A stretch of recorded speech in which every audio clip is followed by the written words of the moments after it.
This is Hercule Poirot and the envelope without a name. A Hercule Poirot mystery. Welcome back to the Little Grey Cells. I'm Arthur Hastings, your faithful companion on yet another expedition into the shadowed corners of human nature. Allow me to express our deepest gratitude to our devoted listeners across the globe. If this is your maiden voyage with us, do consider subscribing and leaving a comment telling us from which corner of the world you listen.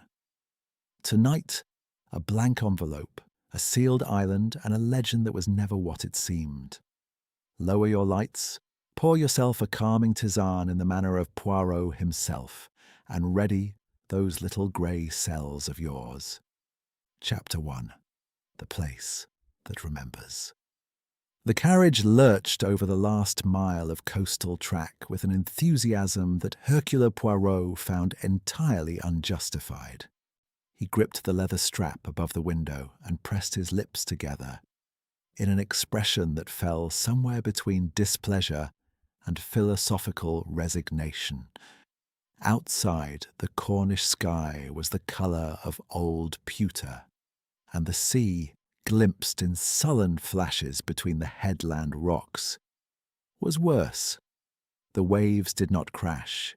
They heaved with the slow, purposeful malevolence of something very large that had been patient for a very long time. "Blackwater Reach," announced the driver from his box, with the air of a man delivering news of a funeral.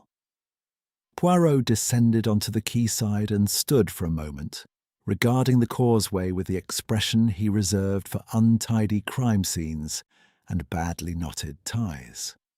The causeway was a narrow ribbon of wet stone, stretching perhaps 200 yards across the tidal flats towards the island.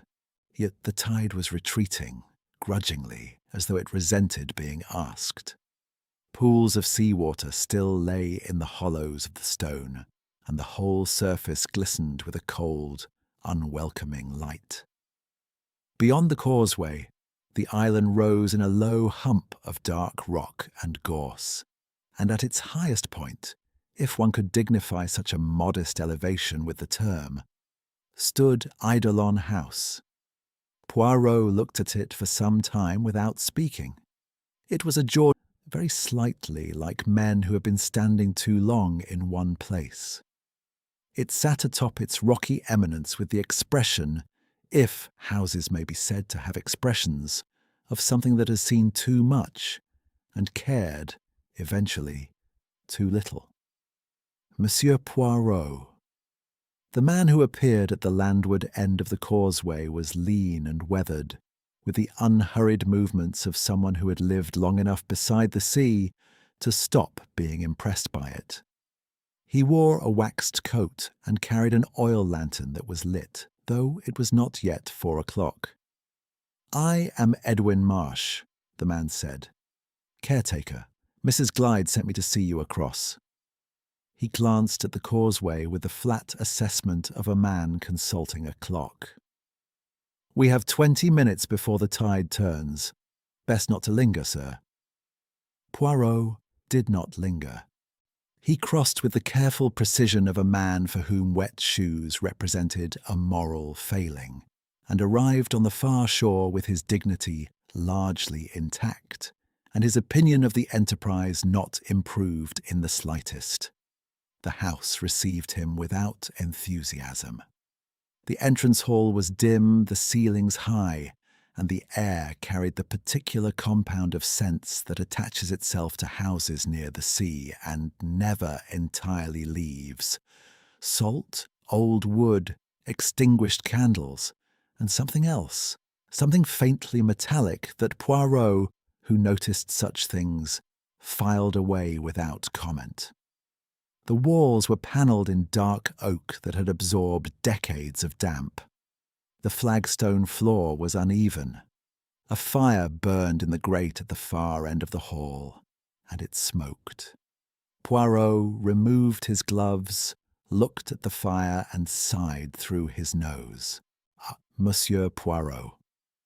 The woman who descended the staircase moved with the careful composure of someone who has decided, as a matter of deliberate policy, not to be hurried by anything.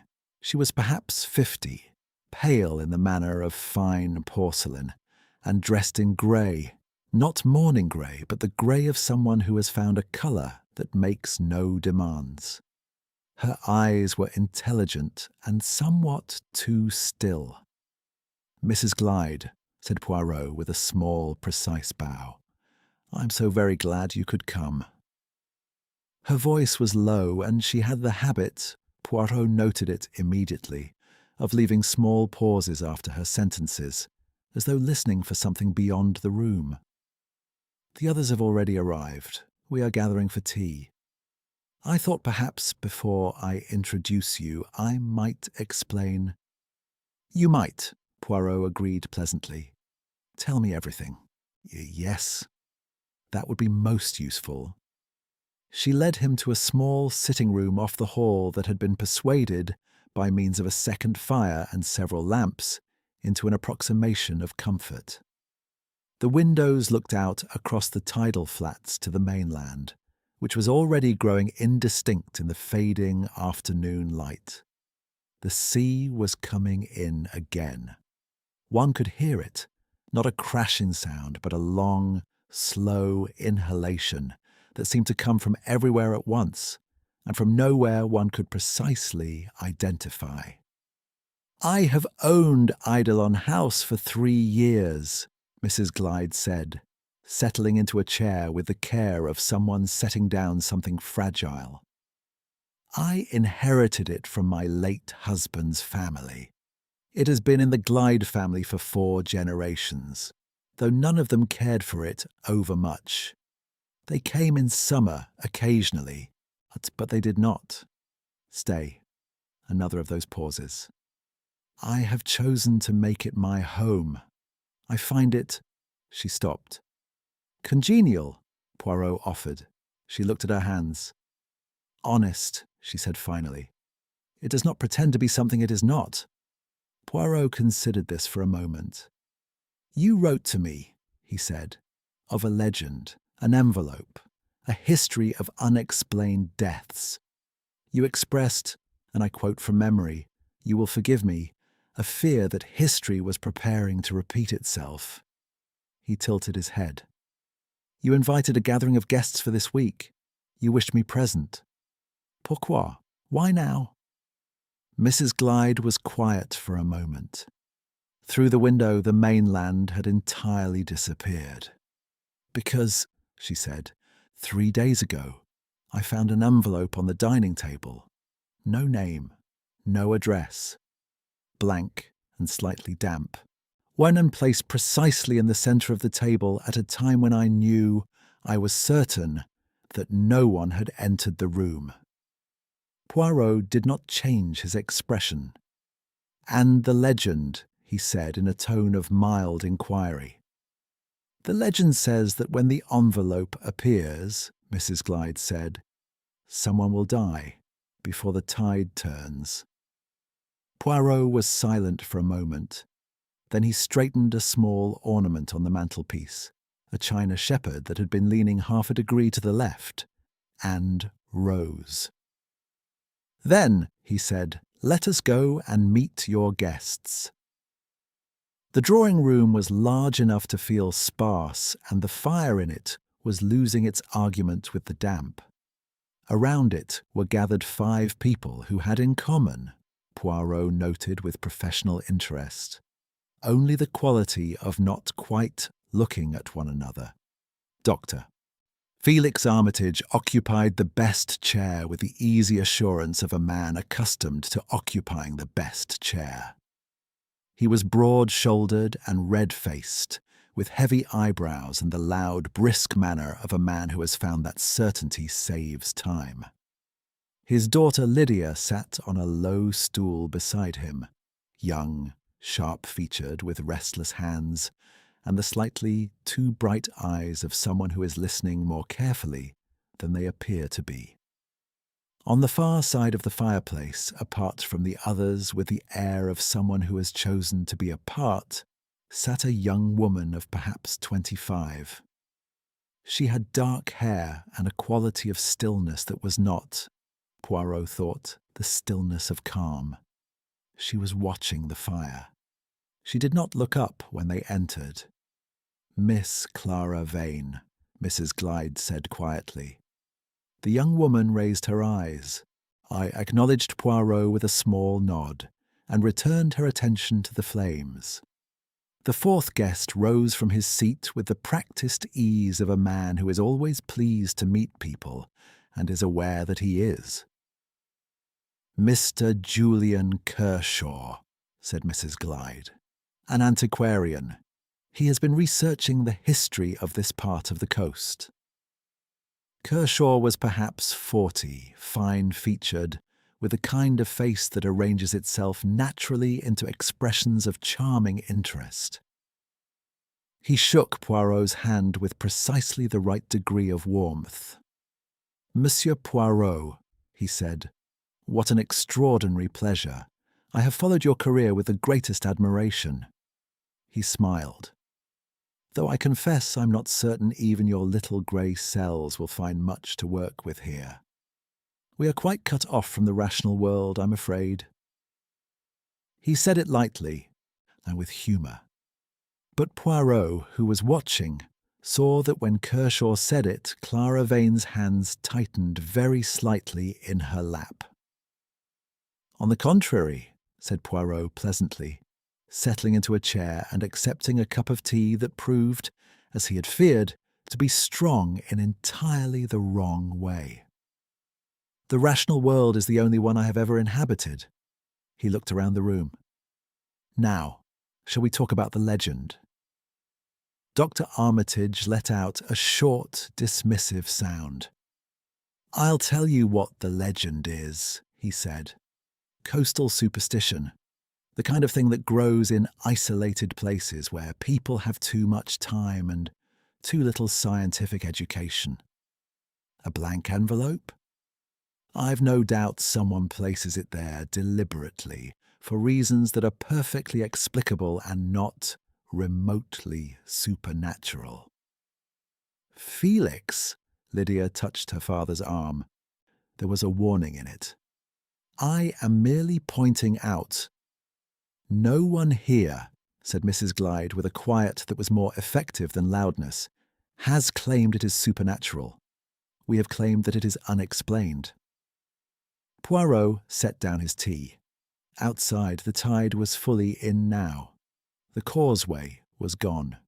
The mainland might as well not have existed. "There is a difference," he agreed softly, "between the supernatural and the unexplained. The supernatural is beyond investigation. The unexplained merely has not yet been investigated." He looked at each face in turn, with the mild, attentive expression that had unnerved better liars than these. "I suggest we proceed on that basis." Later, much later, that when the others had retired and the house had settled into its nighttime repertoire of sounds, Poirot stood before the mirror in his room and performed the small, precise rituals that concluded his day. He adjusted his moustache. He set out his brushes in parallel lines. He straightened the water glass on the nightstand by an exact quarter of an inch. He was preparing to extinguish the lamp when he paused. In the mirror, over his left shoulder, the door appeared to be not quite as he remembered it. Not open, not closed, but simply wrong. He turned. The door was closed. Perfectly, unambiguously closed. He stood for a moment in the silence, listening to the sea breathe beneath the house. "Imagination," he murmured. But he left the lamp burning. Chapter 2. The Believers and the Skeptics. The breakfast at Eidolon House was a subdued affair, conducted under the combined weight of a grey morning, a smoking chimney, and the particular silence that descends upon a group of people who have all slept badly and do not wish to say so. Poirot arrived in the dining room at precisely 8 o'clock, as was his custom, and found it already occupied. Mrs. Glyde sat at the head of the table, her hands folded around a cup of tea. She appeared not to be drinking. Edwin Marsh had laid out a cold sideboard, eggs, devilled kidneys, toast, with the bleak efficiency of a man who has long since stopped expecting gratitude. The housekeeper, a stout, iron-faced woman introduced the previous evening as Mrs. Dallow, hovered briefly at the doorway, met Poirot's eye, and withdrew. Poirot took note of the withdrawal. He helped himself to a modest plate, sat, and applied himself to the observation of his fellow guests as they arrived. Lydia Armitage came first, alone, which told him something. She had the drawn look of genuine sleeplessness, not the romantic variety, but the grinding kind. And she poured her coffee with slightly more force than the cup required. She chose a seat near the window, angled so that she could see both the door and the causeway. Poirot found this interesting. Her father arrived 10 minutes later, filling the room with noise in the manner of men who believe silence to be a problem requiring immediate correction. "Slept like the dead," Dr. Armitage announced to no one in particular, helping himself to a heroic quantity of kidneys. "Excellent air, nothing like it." He sat, shook out his napkin, and surveyed the table with the brisk satisfaction of a man who has already decided how the day will go. Lydia said nothing. She was looking at the causeway. Clara Vane did not come down at all. It was Kershaw who remarked upon it, arriving last with a morning energy that Poirot thought slightly effortful, like a performance begun before one is quite ready. "Miss Vane not joining us?" he inquired, pouring coffee with an easy hand. "I noticed her candle last night, very late. She was still in the corridor past midnight." "You were in the corridor past midnight, Mr. Kershaw," Poirot observed mildly, reaching for the toast rack. A brief pause, no more than a heartbeat, and then Kershaw smiled. "Insomnia," he said. "An old complaint. This house does not encourage repose." "No," agreed Poirot. "It does not."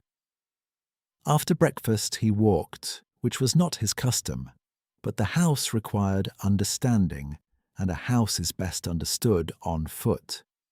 He moved through it methodically, as he did everything. The long corridor on the ground floor with its portraits of forgotten glides, the library with its water-damaged shelves and the faint, persistent smell of old fires, the back passage that led to the kitchen regions where Mrs. Dallow's domain began, and conversation, one felt, was not encouraged. He paused at each window. He tested 2 doors that stuck. He noted the precise location of every lamp, every candlestick, every sconce. He was in the act of examining a section of oak panelling in the eastern corridor. It had a slightly different quality of hollow when the air moved past it, which Poirot found worthy of attention when he became aware that he was not alone. Clara Vane stood at the far end of the corridor, watching him. She was dressed, her dark hair arranged, but the pallor of the morning before had not left her. She held a small book against her chest with both hands, the way one might hold something one is not quite ready to put down. "You are examining the walls," she said. It was not an accusation. It was closer to recognition. "The walls," said Poirot pleasantly, "are frequently more informative than the people." He turned to face her. "You did not come to breakfast, Miss Vane." "I was not hungry." She moved a few steps closer with the careful deliberateness of someone making a decision as they walk. You know who I am, not merely my name. You are a descendant of Eliza Vane, Poirot said. The woman of the legend. Mrs. Glyde mentioned it. Mr. Kershaw mentioned it also, with, I thought, rather more enthusiasm than the occasion required. Something moved behind Clara's eyes. He finds it picturesque, she said, a living relic of the story. It amuses him. And does it amuse you? She was quiet for a moment. Through the narrow window beside them, the sea was visible, flat and grey today, without yesterday's menace. It looked almost tired. My family has lived with that legend for 200 years, she said at last. It is not picturesque from the inside. She paused. Eliza Vane was my great-great-grandmother's grandmother. She was not a romantic figure. She was a woman who knew something she was not meant to know. And she died for it. The legend made her into a ghost. Oh, it was tidier that way. Poirot looked at her steadily. You believe that. I know it. The words were precise and without drama. There are letters, fragments at any rate, that came to my family eventually. She had discovered something about the men who ran the tidal crossing. Ledgers, names, routes. She wrote to someone on the mainland. Clara's jaw tightened. The messenger was stopped. The letter never arrived. And Eliza died that same night, and everyone found it much more satisfying to blame a ghost. The corridor was very quiet. Poirot became aware again of that faint metallic quality in the air. Sharper here than elsewhere, or perhaps he was only now attending to it properly. You have come to Eidolon House before, he said. It was not a question. Once. 4 years ago, before Mrs. Glyde owned it. The house was empty. I walked through it and found nothing useful. She glanced at the panelling he had been examining. Though I always suspected there were passages. Old tidal houses often had them, for the trade that dared not walk in daylight. Indeed, said Poirot softly. They stood in companionable silence for a moment, the neat Belgian and the watchful young woman, both regarding the same stretch of wall with the focused attention of two people who have independently arrived at the same question. Miss Vane, Poirot said at last, I should like to ask you something, and I should like you to consider it carefully before you answer. The envelope that Mrs. Glyde found 3 days ago, she described it to you, I think, before the other guests arrived. Clara's expression shifted almost imperceptibly. Oh, yes. Was it the first time such an envelope had appeared in this house during your acquaintance with it? The silence that followed was a different quality from the others. It was the silence of someone deciding how much truth is safe. No, said Clara Vane quietly. It was not. Before Poirot could press further, voices reached them from the direction of the main hall. Dr. Armitage's carrying tones, and beneath them, Kershaw's smoother register. Clara took one step back, the book pressed closer to her chest. We should not be seen talking at length, she said. Not yet. She met his eyes. I will tell you what I know, but I need to know first what you have already guessed.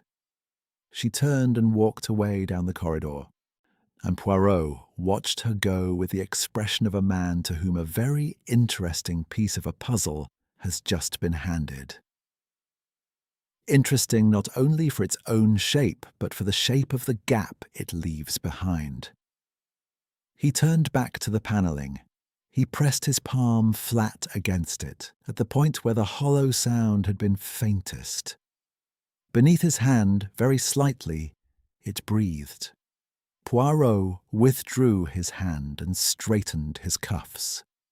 There was, he reflected, a considerable difference between a house that keeps secrets and a house that has been arranged to keep them. He was becoming increasingly confident that Eidolon House was the latter. He was still considering this when, at 1:15, Mrs. Dallow appeared at the end of the corridor. Her face, already not designed for warmth, had achieved something new.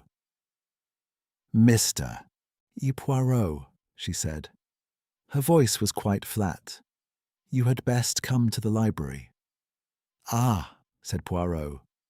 He had been expecting something. He had not quite been expecting it so soon.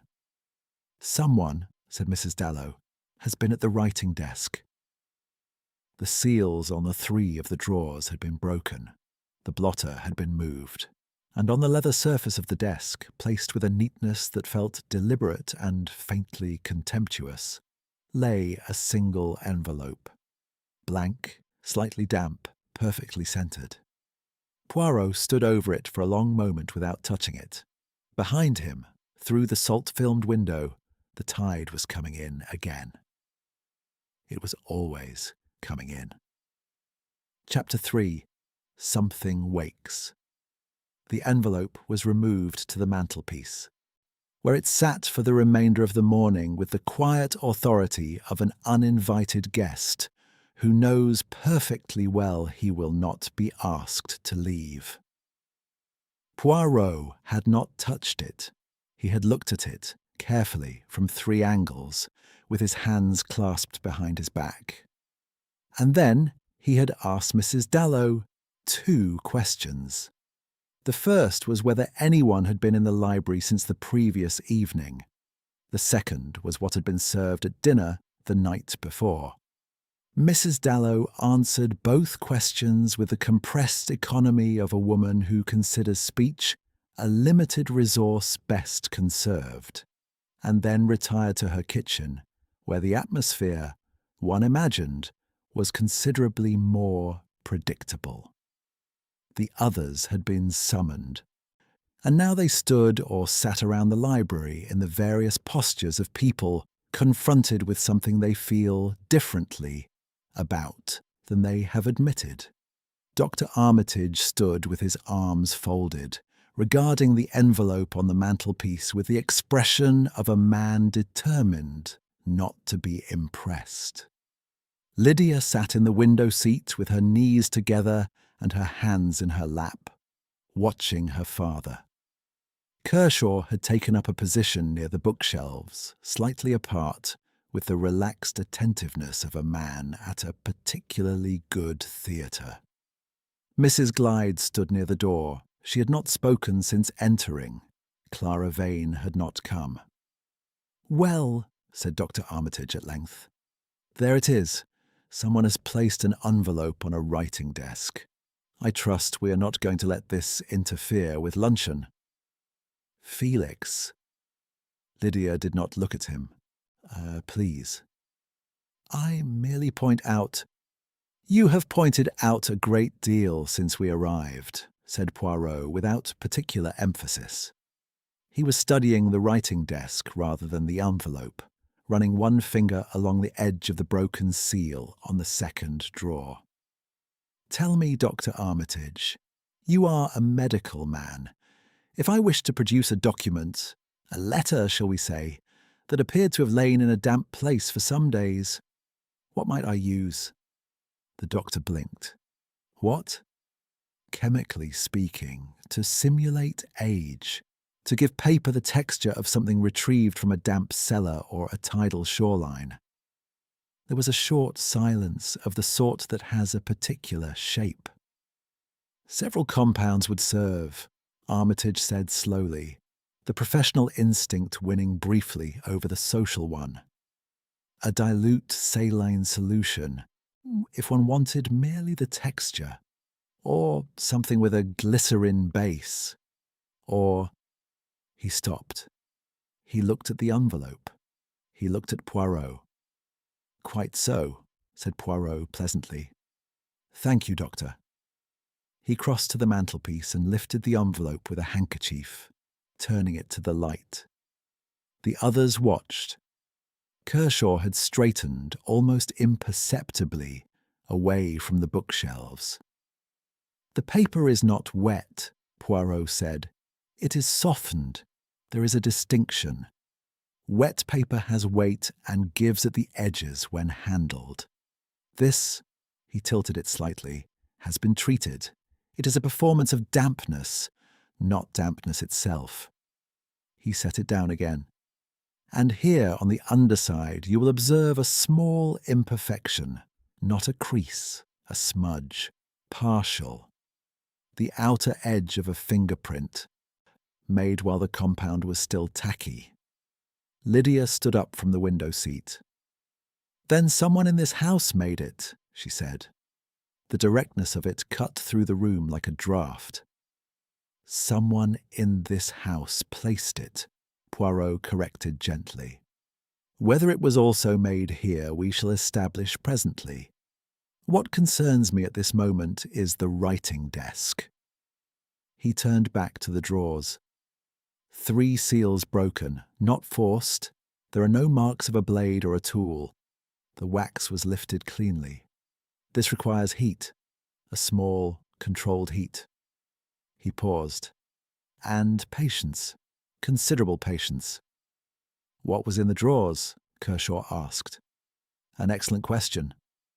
Poirot looked at Mrs. Glyde, who had still not moved from the door.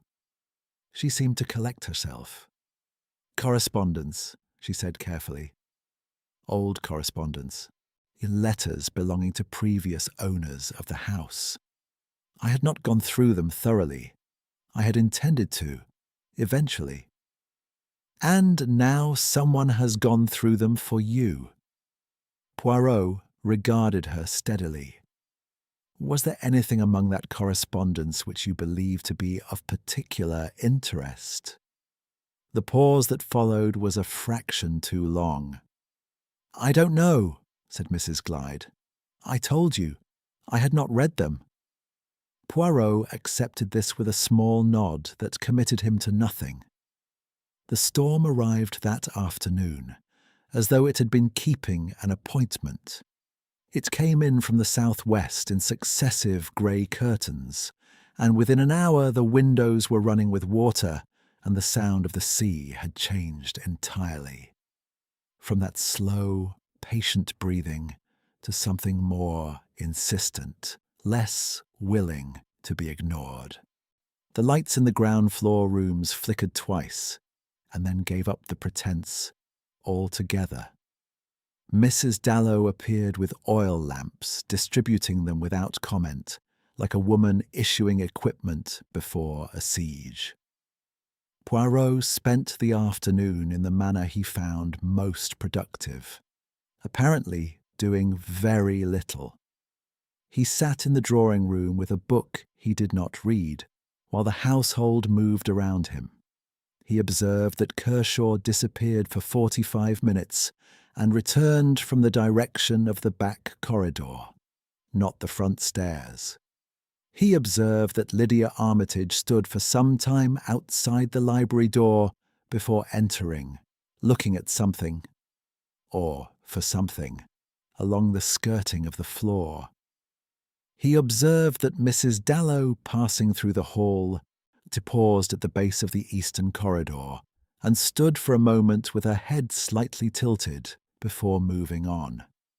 He observed that Dr. Armitage drank 3 whiskies between 3 o'clock and 5, and that each one made him louder by a precise and measurable degree.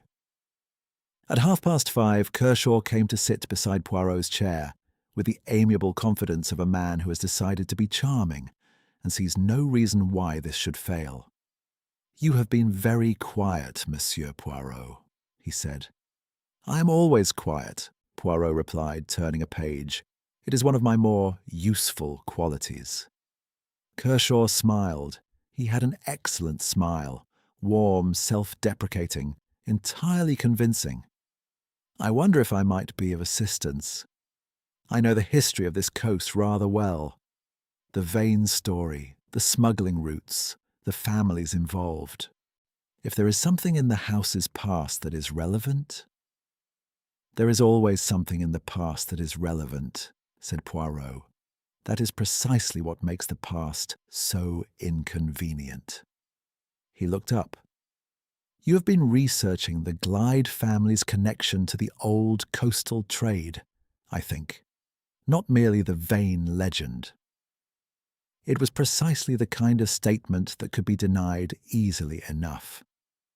Kershaw's smile did not falter, but something behind it grew briefly still. "One subject leads naturally to another," he said. "Indeed it does," said Poirot, and returned to his book. Dinner was served at 7 by the light of candles and 3 oil lamps, and the effect, whether by design or unhappy circumstance, was of a meal held in the last hours before something. Conversation moved in careful circles, touching nothing directly. Doctor Armitage told a long anecdote about a shooting party in Scotland that no one listened to. Kershaw asked Mrs. Glyde about the history of the dining room's plasterwork, and received a more thorough answer than he had perhaps anticipated. Lydia ate very little and looked at her father rather too often, with an expression that Poirot catalogued as something older and more complicated than concern. Clara Vane had pleaded a headache and sent her apologies. It was shortly after 9 o'clock, while Poirot was nursing his tisane in the drawing-room, and the storm had reached a volume that made conversation an effort, that Edwin Marsh appeared in the doorway. He was pale beneath his weather-beaten complexion. He said nothing for a moment. He simply stood there, which was, Poirot later reflected, more eloquent than anything he might have said. "'Ere the library," Marsh said at last. "You'd best all come." They found Dr. Felix Armitage in the leather chair behind the writing desk, very still. His hands were folded in his lap. His eyes were open. Before him on the desk, where the second envelope had lain that morning, lay another, blank, slightly softened, perfectly centered. Lydia made a sound that was not quite a word. Poirot stood in the doorway for 3 full seconds, taking in the room without entering it. Then he moved inside, knelt with some reluctance beside the chair, and looked up at the assembled faces. "He did not die of fright," he said quietly. "Whatever else this is, it is not the legend." Outside, the tide was at its height, and the island held its breath. Chapter 4. The First Clue. The storm did not abate overnight. By morning it had settled into a steady, purposeful rain that offered none of the drama of the previous evening, but considerably more inconvenience. The causeway was invisible beneath half a foot of grey water. The mainland, when it could be glimpsed at all between the curtains of rain, looked remote and indifferent, as though it had quietly washed its hands of Eidolon House and everything in it. Poirot had not slept.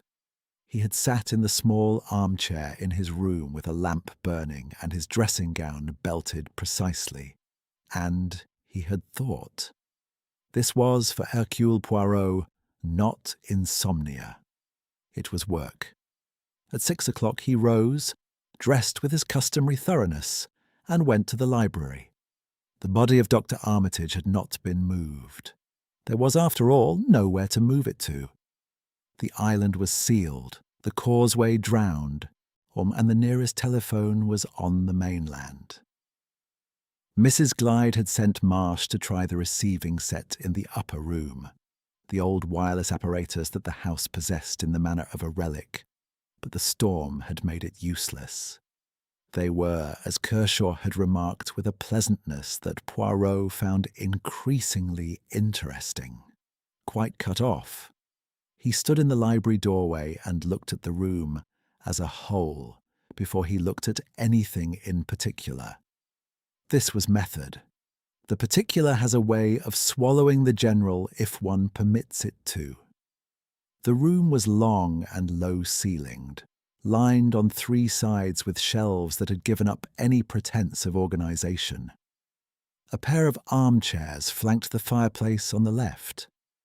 The writing desk occupied the right-hand wall, positioned beneath the window, and it was in the chair behind this desk that Dr. Armitage sat, precisely as he had been found the previous night. Poirot crossed the room slowly, his footsteps careful on the uneven flagstones. He examined the dead man without touching him. The posture, the hands, the faint discoloration at the lips that Mrs. Dallow, to her considerable credit, had noticed and mentioned to Poirot quietly after the others had been shepherded away. He leaned close and inhaled very delicately near the empty glass that stood on the desk's left corner. He remained in that position for perhaps 4 seconds. Then he straightened, turned to the envelope on the desk, and this time he picked it up. He had examined it briefly the night before in the confusion of the discovery, but now he took his time. He carried it to the window and held it against what grey light the morning offered. The paper was good quality, not cheap, and the softening agent had been applied with a fine brush rather than immersion. He could see the stroke marks if he angled it correctly. On the underside, the partial fingerprint he had noted before was still there. The outer arc of a right thumb, he thought, or a large index finger. The compound had dried to a faint tackiness that preserved the ridge detail admirably. Ghosts, Poirot reflected, did not trouble themselves with brushwork. He set the envelope inside his breast pocket, which was not strictly conventional, but was, under the circumstances, the most reliable evidence locker available. The household assembled for breakfast with the reluctant solidarity of people who would greatly prefer to be somewhere else, but have run out of alternatives.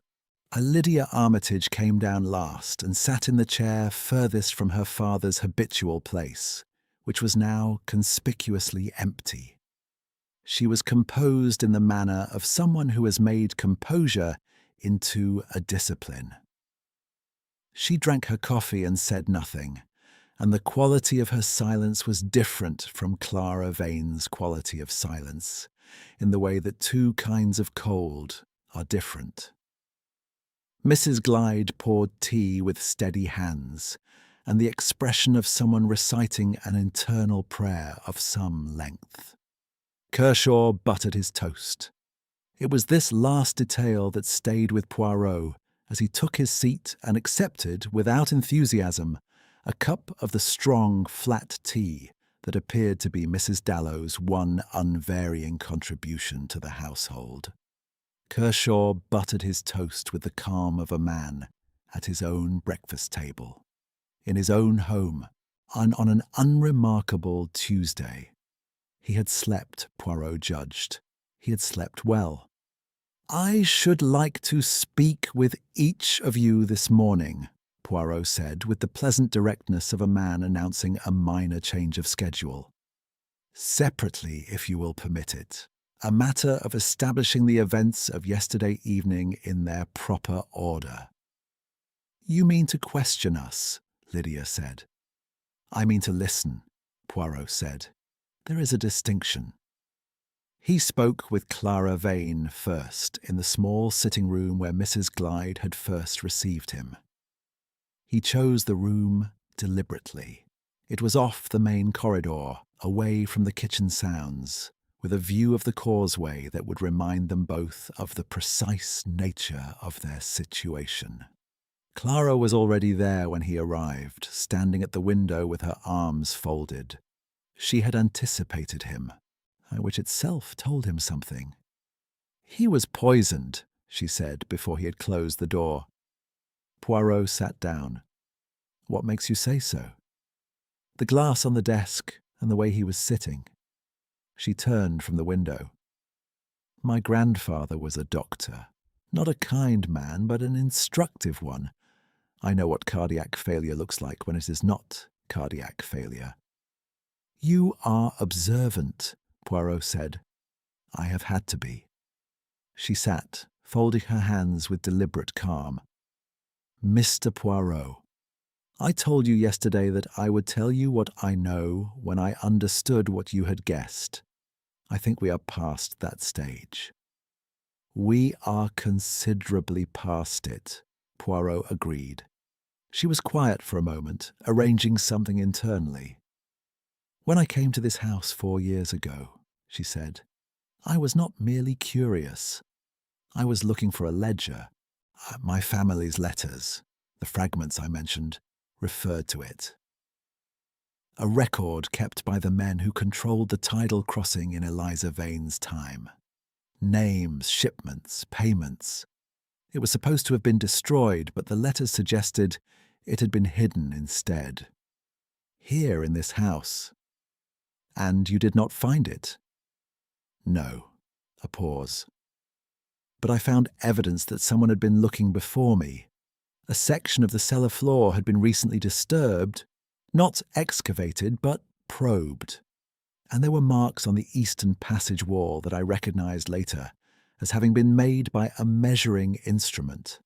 Someone had been taking dimensions. Poirot was very still. When was this? 4 years ago, which means someone else knew of the ledger's existence at least 4 years ago and had already begun to look. He tilted his head. Miss Vane, I must ask you directly. When Mrs. Glyde invited you to this gathering, how did she phrase the invitation? Clara's expression shifted in a way that was not quite surprise. She said that a matter concerning the history of the house required the attention of someone with my particular connection to it. She paused. She said she had reason to believe the past was not as settled as she had hoped. And did she mention the other guests? She mentioned Mr. Kershaw. She said he was an antiquarian with a particular knowledge of the local history. Clara's voice was level. I confess that when I arrived and met him, I found his knowledge very particular indeed. He knew details of the Vane story that are not in any published account. Details that exist only in my family's private letters. The rain moved against the window in slow, deliberate waves. One further question, said Poirot. Dr. Armitage, what was your impression of him? Clara considered this with more care than the question might have seemed to warrant. He was not what he appeared, she said at last. He was loud in the way that men are loud when they are covering something quieter. His skepticism about the legend was genuine, but his reason for being here... She stopped. Yes, said Poirot gently. He arrived knowing Mrs. Glyde, Clara said. Not merely as a fellow guest. I saw them in the hall on the first evening, before dinner, before the introductions. They spoke briefly, very quietly, and there was something between them. Not warmth precisely, more like an old arrangement. She met Poirot's eyes, and then he died. In the room where the old correspondence is kept, with the drawers already opened. Poirot rose, smoothed his coat, and moved to the door. Miss Vane, he said, you have been most helpful. I should be grateful if you would be careful today. Careful where you walk. Careful what you drink. He paused with his hand on the door. And careful of Mr. Kershaw, who knows things he should not and sleeps, I think rather too soundly for a man in his position. He left her at the window, and in the corridor he stopped for a moment, one hand resting on the wall. The ledger, the correspondence, the open drawers. Armitage had known about the ledger. He had come to find it. Someone had ensured he would not. And somewhere in this sealed, salt-breathing house, my behind-panelled walls that breathed when they should not, Hercule Poirot was becoming quite certain that the ledger had been here all along, waiting as the sea waited, with perfect and inexhaustible patience. Chapter 5. In the dark, we show our true faces. The rain stopped at noon with the abruptness of a decision, and for perhaps an hour the island existed in a strange, suspended quiet. The sea flattened, the air washed clean, the light the colour of weak silver. Then the clouds regrouped with renewed intention, and by 2 o'clock the world beyond the windows had contracted once more to a narrow radius of wet stone and grey water. Poirot used the quiet hour to speak with Mrs. Glyde. He found her in the upstairs sitting room that appeared to serve as her private retreat, a smaller, more personal space than the formal rooms below, with a writing table, several books, and a single good lamp, whose positioning suggested she spent a great deal of time here by choice rather than necessity. She was seated when he arrived and did not rise, which told him something about the state of her composure. He sat across from her and allowed a moment of silence to establish itself before he spoke. Silence, in his experience, did more useful work than many questions. "Mrs. Glyde," he said at last. "Dr. Armitage." She looked at her writing table. A muscle moved faintly at her jaw. "We were acquainted," she said. "Previously. I should have mentioned it." "You should," Poirot agreed with no particular inflection. "He was my late husband's physician." She folded her hands. "He attended Gerald during his final illness. There was an irregularity in the death certificate. Felix, Dr. Armitage, had concerns that he chose, ultimately, not to act upon. But he did not forget them, and neither did I." Poirot waited. "He contacted me 6 months ago," she said. He had come across a reference, in a medical journal of all places, an article on pharmacological history, to a compound with a particular action on the heart. Undetectable, the article claimed, in the standard post-mortem examinations of the time. He wrote to say that he now believed Gerald's death had not been natural, and that he believed the answer lay here, in this house, in the correspondence of Gerald's grandfather. She looked up at last. Gerald's grandfather made his money in ways that were never fully explained. Felix thought the old correspondence might illuminate the connection between that family history and the compound in question. "And so you invited him," Poirot said, "under the cover of a house gathering where his presence would not attract particular notice." "Yes." "And you invited Mr. Kershaw." A different quality of pause. "Julian Kershaw approached me," she said carefully. 3 months ago, he presented himself as a researcher, a man of legitimate scholarly interest. He knew a great deal about the house's history. He offered to help me understand what the old correspondence contained. Her voice flattened. "I believed him to be an ally." "And Miss Vane?" "I believed she deserved to know the truth about her ancestress." Mrs. Glyde's composure developed a faint crack along one edge. "I am not entirely without conscience, Monsieur Poirot. I brought you here because I was afraid. I did not know of whom, precisely. But I was afraid." "Your instinct," said Poirot, rising, "was sound. I regret only that I arrived before the event rather than sufficiently before it." He left her with those words and went to find Kershaw. This required patience, as Kershaw had made himself comfortable in the manner of a man who knows that appearing comfortable is itself a form of argument. He was in the drawing-room at the writing table by the window, with a notebook open before him, and the aspect of absorbed scholarly industry. Poirot sat without being invited to do so. "The history of the Glyde family's commercial interests," Poirot said conversationally, as though continuing a discussion already underway, "specifically in the period between 1780 and 1820. That is your area of study, I think." Kershaw glanced up. The charm was present, immaculate, deployed with the reflex of long habit. "Among other things." "Among other things," Poirot repeated pleasantly. "And the ledger that was kept in this house during that period. The one detailing the shipment routes, the payments, the names of the men involved in the tidal trade. You have known of its existence for some years." It was not phrased as a question, and Kershaw understood this. A brief recalibration occurred behind his fine-featured face, so swift and so nearly imperceptible that a less attentive observer would have missed it entirely.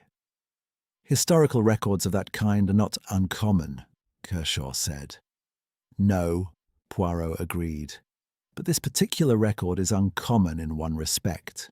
It contains names, families, connections that run, I think, from 1800 to the present day, through inheritance, through commerce, through the quiet, persistent transmission of both property and guilt from one generation to the next." He tilted his head. "Your mother's family name before her marriage was Reach, as in Blackwater Reach." The notebook lay open between them. Kershaw had not moved. "An interesting coincidence," he said after a moment. "I find," said Poirot gently, "that in this profession I have very little use for coincidences." He left the conversation there, which was more unsettling than pursuing it, and went to examine the eastern corridor with the thoroughness it had not yet received. The corridor ran the full length of the house's eastern face, connecting the main staircase to the back passage that led to the kitchen and the cellar stairs. It was narrower than the principal corridors, its ceiling lower, its walls panelled in the same dark oak. Poirot moved along it slowly, pressing his palm to the panelling at intervals with the systematic patience of a doctor percussing a chest. At the third panel from the cellar entrance, he stopped. The difference was subtle, not a hollow sound. The entire wall was somewhat hollow, being old and dry behind the oak, but a difference in resistance. The panel moved by perhaps the thickness of a playing card when he pressed its lower left corner. He pressed again, more deliberately. Something caught, held, and then the panel swung inward on a pivot with the smooth, well-maintained ease of a mechanism that had been used recently. Behind it was darkness and a smell of cold stone and sea damp, and a passage so narrow that a broad-shouldered man would have needed to turn sideways. Poirot stood at the entrance and did not go in. He was not, as he would have been the first to acknowledge, built for narrow passages. But he produced a box of matches from his pocket and lit one, holding it to the opening, and in the brief warm light he observed several things of interest. The floor of the passage was stone, filmed with old dust, and in that dust there were marks, not footprints exactly, more the evidence of systematic movement, the scuffed trail of someone who had passed through multiple times, with a purpose. Along the left wall, iron rings were set at intervals, old tie points for ropes or for lanterns. And on the right wall, at shoulder height, a bracket, recently fitted by the look of the rawness of the stone around it, holding nothing at present, but designed, clearly, to hold something of a specific and regular shape. The match went out. Poirot closed the panel and stood in the corridor for a moment, settling his thoughts. The mechanism in the walls was not supernatural. It was architectural. A house built for concealment, extended and adapted over generations for the same purpose.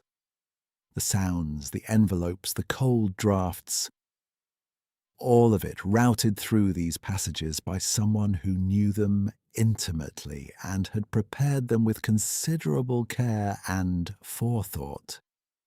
He was turning this over with satisfaction when he heard it, from somewhere above him, and yet also somehow beneath him, which was the disorienting quality of sound in old stone houses.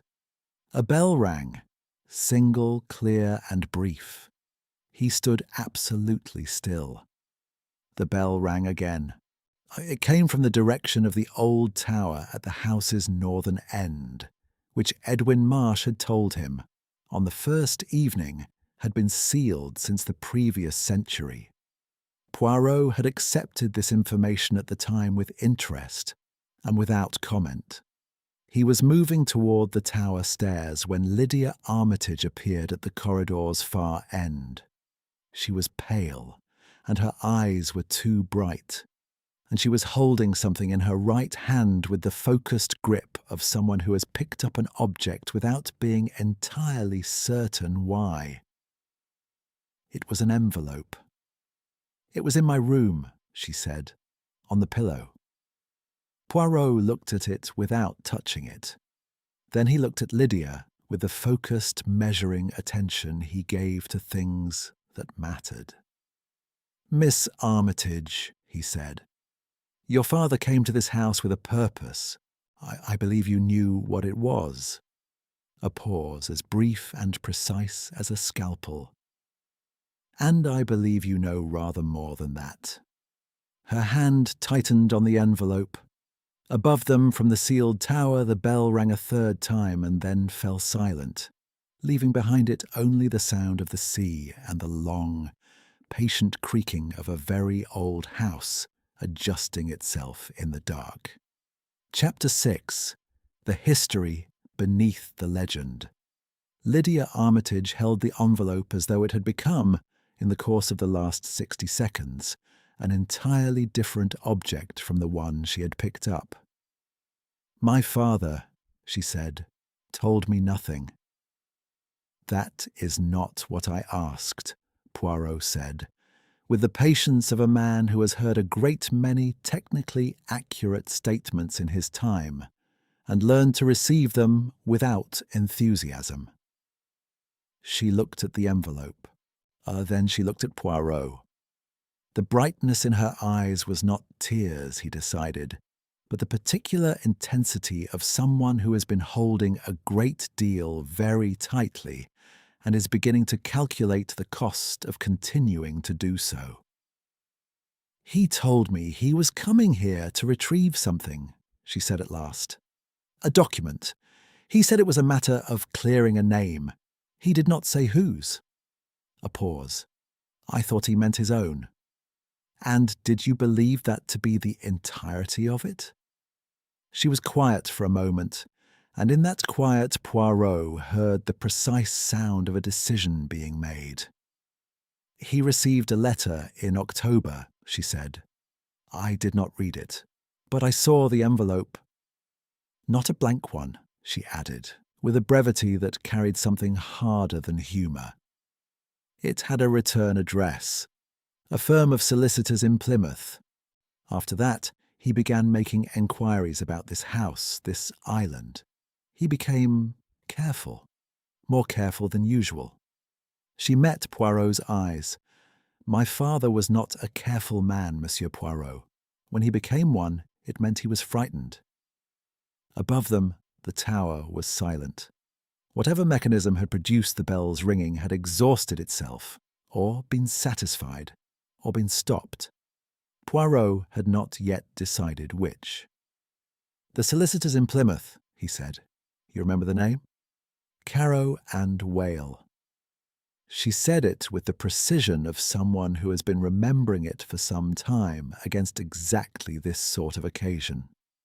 Poirot filed it carefully. "Come," he said, "we will examine the tower."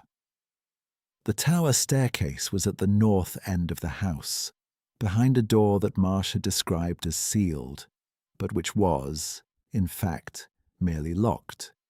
And the lock was of the old barrel type that had not been manufactured since approximately 1870.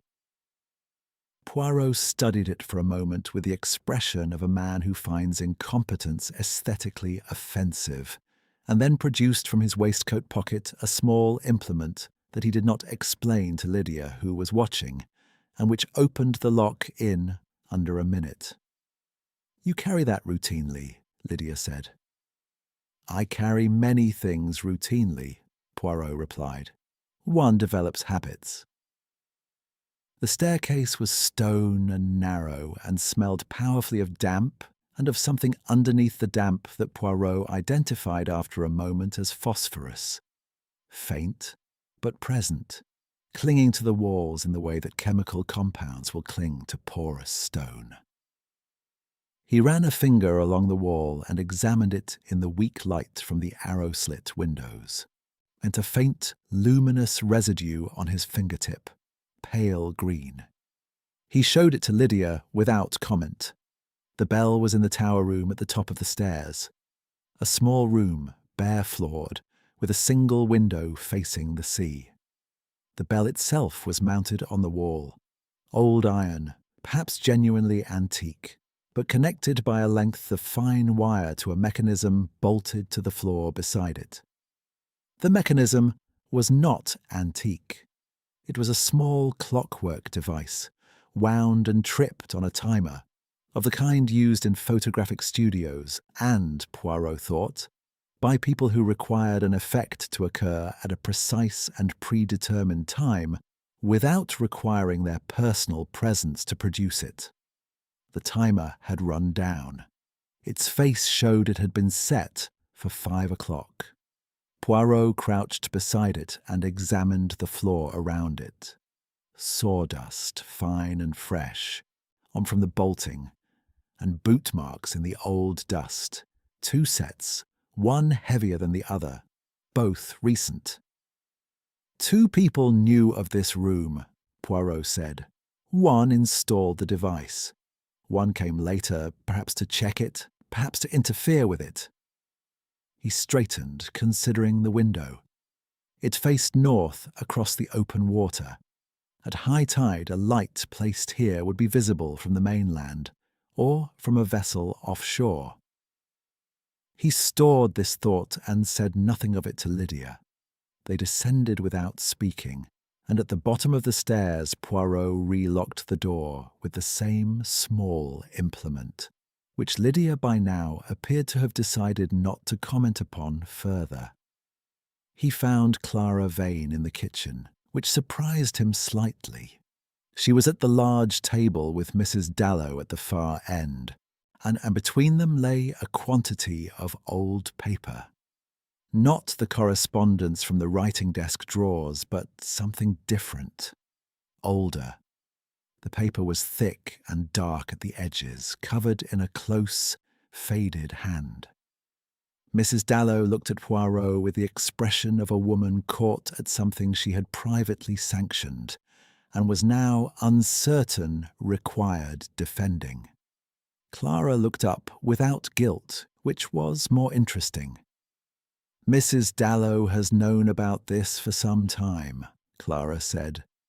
"She found it when the kitchen range was replaced, 3 months after Mrs. Glyde moved in. It was sealed in an oilskin behind the original fireplace back." Poirot sat at the table. The ledger was not large. It had the dimensions of a household accounts book, which was precisely what it had been designed to resemble, and the entries were in 2 columns, quantities on the left, names on the right, written in a hand that had the clipped, abbreviated style of someone accustomed to recording things that must not be readable by the wrong eyes. The dates ran from 1793 to 1821. "I cannot read all of it," Clara said. "Some of the abbreviations are idiosyncratic, but the names—" She turned to a page near the middle. "Here and here, and on this page 3 times. The names were faded but legible. Poirot read them with the stillness of a man to whom several things are simultaneously becoming clear. One family name appeared with particular frequency in the later entries, always beside the largest quantities, always followed by a notation in a different ink. An ink that had faded to rust, as though added afterwards under different circumstances. But the name was Reach. Poirot sat back. "Mrs. Dallow," he said, "you did not show this to Mrs. Glyde." "No, sir." Her voice was flat, but not without its own kind of honesty. "Mrs. Glyde is a good woman, but she has gentlemen callers, as I would call them, who are not good men. I did not know who to trust with it." She looked at Poirot steadily. "I know who you are, Mr. Poirot. I read the papers. I made my decision." "You have made it well," Poirot said with a sincerity that was not his social variety but the real one, which he reserved for occasions that warranted it. He turned back to the ledger. The later entries, those in the rust-coloured ink, were annotations. Corrections, he thought, or perhaps additions made by someone who had come to the ledger after its original keeper and found it necessary to record something further. And the handwriting was different. A woman's hand, more careful, with the particular economy of someone writing in circumstances that did not permit leisure. At the bottom of the final page, in that same hand, were 2 lines. The first was a name. A man's name, followed by a date.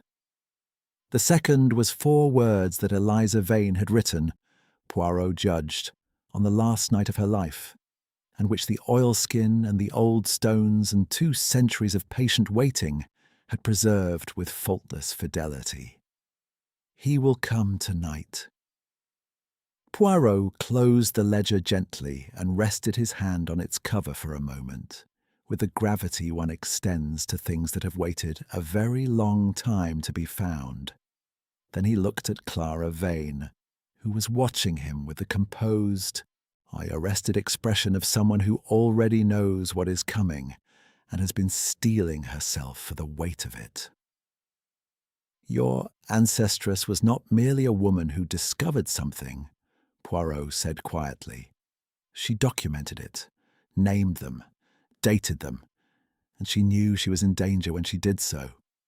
He paused. "She was not a victim of superstition. She was a witness, and the legend that grew around her death was not an accident of folklore." Clara's voice was very even. "It was designed." "It was designed," Poirot said, "by the same family that required her silence. And it has been maintained, I think, for precisely as long as this ledger has needed to stay hidden." He rose and buttoned his coat.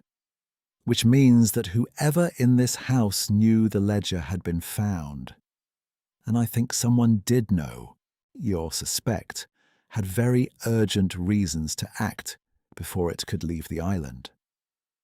The kitchen was very quiet. Outside, the rain had returned, lighter now, barely more than a mist, and through the small high window, the light was already failing. "Keep the ledger here," Poirot said to Mrs. Dallow. "Tell no one you have shown it to me, not even Mrs. Glyde." He paused at the kitchen door, particularly not Mr. Kershaw. He went back to the eastern corridor and stood for a moment with his hand on the panelled wall, feeling the faint, rhythmic cold of the passage behind it, like a slow and secret pulse. The mechanism was clear to him now in all its parts. What remained was to make it visible to others, at a time and in a manner of his own choosing. He had, he thought, very little time in which to choose. Chapter 7. The Ghost Unmasked. And the third night at Eidolon House was quieter than the second, which was not, Poirot reflected, a reassuring sign. Storms announce themselves. Silence makes no such courtesy. He spent the early part of the evening in his room, writing. Not notes. He had never required notes in the conventional sense, the little grey cells being a more reliable archive than any notebook. But a sequence of statements set down in precise order, each following from the last, with the formal logic of a mathematical proof. When he was satisfied, he folded the paper into his inside pocket beside the envelope, adjusted his cuffs, and went downstairs. The drawing room contained Mrs. Glyde, Lydia Armitage, and the particular quality of silence that exists between two people who have been talking and have recently stopped. They looked up when Poirot entered with the slightly arrested expressions of people caught in the act of being honest with one another, which is always more private than being dishonest. Kershaw was not present. "Mr. Kershaw," Poirot said pleasantly, accepting the chair nearest the door. "He has retired early." "He said he had letters to write," Mrs. Glyde said, "though how he proposes to send them is unclear." "Quite," said Poirot. He sat for 20 minutes, contributing little to the conversation beyond the occasional observation of mild irrelevance, and then excused himself on the grounds of fatigue. Neither woman appeared entirely convinced, but neither pressed the point. In the corridor, he did not go upstairs. He went instead to the library, which was precisely as it had been. The writing desk in its position, walked the chair behind it holding its terrible recent history, the shelves exhaling their compound of old paper and sea air. The body of Dr. Armitage had been moved eventually to his bedroom, which had required a degree of practical organisation that had fallen, without discussion, to Edwin Marsh. The library felt his absence in the particular way that rooms feel the absence of something that has recently occurred in them. Poirot crossed to the fireplace and stood before it, looking at the grate.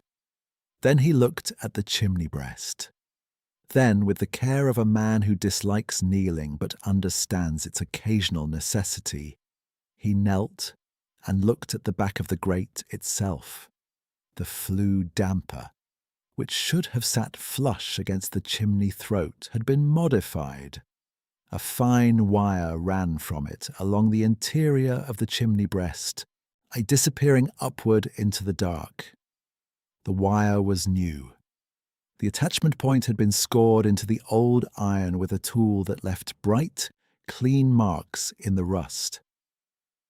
Poirot stood, dusted his knees with a fastidiousness that the situation did not entirely excuse, and followed the logical line of the wire's direction upward, through the ceiling, to the room directly above the library, which was Kershaw's room.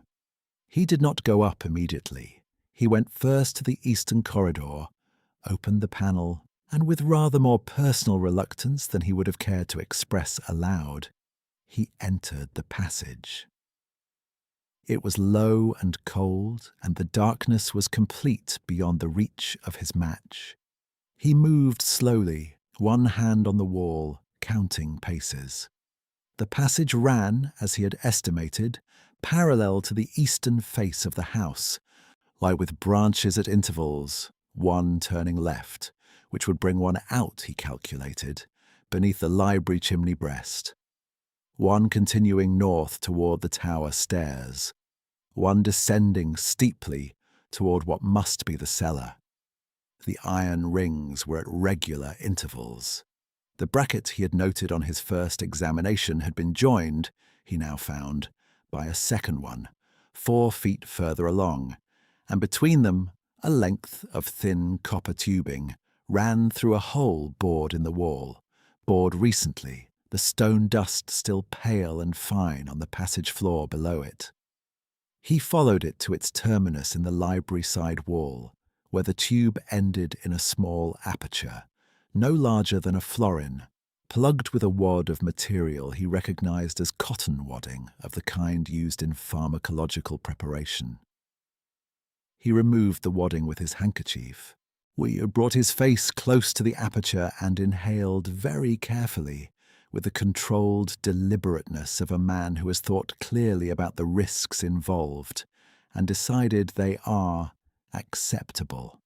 The residual scent was faint but precise. He identified it in under 3 seconds.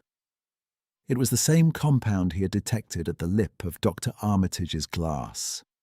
Not a poison in the dramatic sense, nothing that produced convulsions or obvious distress. Something quieter, something that acted on a compromised heart with the patient efficiency of a thing that has been waiting for exactly the right moment. Armitage's colour and his third whiskey and his loudness, all of it consistent now with a man whose cardiovascular system had been carrying a burden for some years, and who had been given, through the medium of the air he breathed in a sealed room for several concentrated hours, a burden it could no longer sustain. Poirot replaced the wadding. He stood in the passage for a moment in the complete dark, with the cold stone on all sides and the sound of the sea transmitting itself through the foundations in that low, constant frequency that one felt in the chest rather than heard with the ears. And he permitted himself 1 full minute of something that was not quite anger. He was too disciplined for anger in the field, but was adjacent to it and served a similar purpose. Then he went back through the panel into the corridor, closed it behind him, and went upstairs. He knocked at Kershaw's door at 10:30, though the delay in answering was 3 seconds longer than it should have been for a man writing letters at a desk. When the door opened, Kershaw was composed, lamplit, a pen in his hand, a sheet of paper on the desk behind him at an angle that would have obscured its contents from a man who was not Hercule Poirot. It was not a letter. It was a plan, a rough sketch of the house's ground floor, with the passage system marked in a different hand from the architectural lines. An older plan, Poirot judged, copied or traced. A family document. "Monsieur Poirot," Kershaw said with the warm surprise of a man who has had a few seconds to prepare it. "Mr. Kershaw." Poirot remained in the doorway. "I will not come in. I wished only to tell you that I have found the passage system in its entirety. The bell mechanism in the tower, the copper tube behind the library wall, and the residue of the compound used to administer the substance that killed Dr. Armitage." He said this in the tone one might use to describe the findings of a moderately interesting walk. "I have also spoken at some length with Mrs. Dallow and with Miss Vane, and I have read the ledger." The pen in Kershaw's hand was entirely still. "I thought also," Poirot continued, "that you might wish to know that I have written a full account of my findings and entrusted it to 2 separate people in this house, neither of whom is known to you, and both of whom have instructions to produce it for the police at the first possible opportunity." He paused.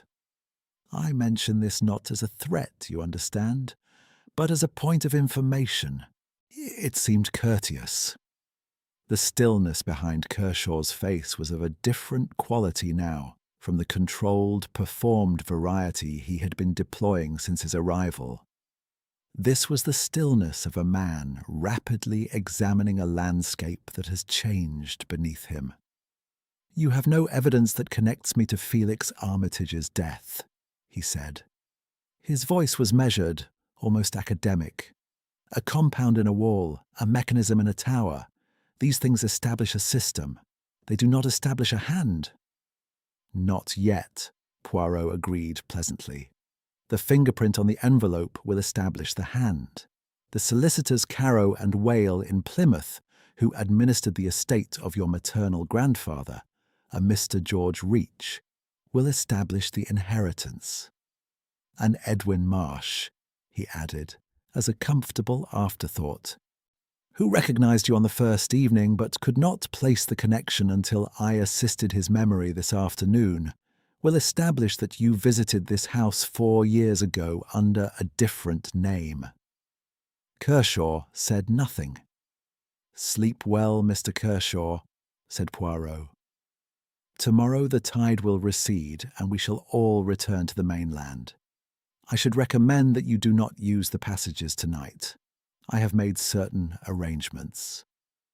He did not specify what arrangements. This was deliberate. He went to his own room, sat in his armchair, and did not sleep. He left the lamp burning and listened to the house with the full and calibrated attention he had been giving it since the first evening, when the door in the mirror had seemed not quite right, and he had told himself it was imagination. It had not been imagination. It had been the first data point. At 2 a.m, the panel at the end of the eastern corridor opened and then closed again almost immediately. Footsteps receded towards the main staircase. A door, distantly, was heard to shut. Poirot took a small, considered sip of the cold tisane on his nightstand. The trap was not yet set, but the animal, he thought, had begun to feel the shape of it. Chapter 8. Poirot's Trap. The 4th morning arrived without drama, which Poirot found, on balance, more ominous than the storm. The sky was clear for the first time since his arrival. A pale, washed blue that had the fragile quality of something not yet decided. The sea lay flat and colourless. The causeway, revealed by the retreating tide, glistened in the early light like a bone newly uncovered. And on the mainland the first thin smoke from a farmhouse chimney rose, without deviation, into the still air. By 10 o'clock they could leave. By 10 o'clock, if Poirot's reading of Julian Kershaw was accurate, and he had no serious reason to suppose it was not, Kershaw would make his move. Poirot was at breakfast at 7:30, earlier than anyone else, and he used the time to make 3 small arrangements. The first involved the dining room sideboard and a particular placement of objects upon it that would have appeared to any observer entirely unremarkable. The second involved a brief conversation with Edwin Marsh in the kitchen passage, conducted in an undertone, at the conclusion of which Marsh nodded once with the economical gravity of a man who does not require things repeated. And the third involved the envelope.